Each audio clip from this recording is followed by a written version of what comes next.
বিচার বহির্ভূত হত্যাকাণ্ড ও নিজ স্বার্থে প্রশাসনকে কাজে লাগিয়ে মামলা দিয়ে হয়রানি করা ছিল স্বৈরাচারী আওয়ামী লীগ সরকারের অন্যতম বৈশিষ্ট্য। এই সিস্টেমের ভিকটিম ছিলেন দৈনিক আমার দেশ পত্রিকার ভারপ্রাপ্ত সম্পাদক মাহমুদুর রহমানও।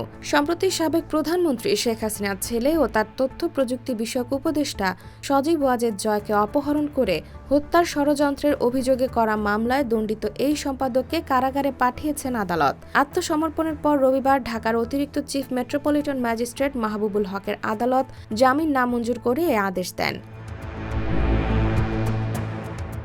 রায়ে সাংবাদিক শফিক রেহমান ও দৈনিক আমার দেশ পত্রিকার ভারপ্রাপ্ত সম্পাদক মাহমুদুর রহমান সহ ৫ জনের ৭ বছরের কারাদণ্ডের আদেশ দেয় আদালত। মামলার অভিযোগপত্র থেকে জানা যায় ২০১১ সালের সেপ্টেম্বরের আগের কোনো এক সময় থেকে এ পর্যন্ত বিএনপির সাংস্কৃতিক সংগঠন জাসাসের সহসভাপতি মোহাম্মদুল্লাহ মামুন সহ বিএনপি ও দলটির নেতৃত্বাধীন জোটভুক্ত অন্য দলগুলোর সর্বোচ্চ পর্যায়ের নেতারা রাজধানীর পল্টনের জাসাস কার্যালয়ে আমেরিকার নিউ ইয়র্ক শহরে যুক্তরাজ্য ও বাংলাদেশের বিভিন্ন এলাকায় আসামিরা একত্রিত হয়ে যোগসাজশে সাবেক প্রধানমন্ত্রীর ছেলে সজীব ওয়াজেদ জয়কে আমেরিকায় অপহরণ করে হত্যার ষড়যন্ত্র করেন।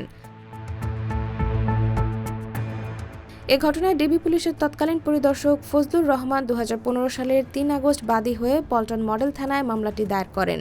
সেই প্রেক্ষিতে ২০১৮ সালের ১৯ ফেব্রুয়ারি সাংবাদিক শফিক রেহমান সহ ৫ জনের বিরুদ্ধে আদালতে অভিযোগপত্র দেয় police. IBTV USA, new York.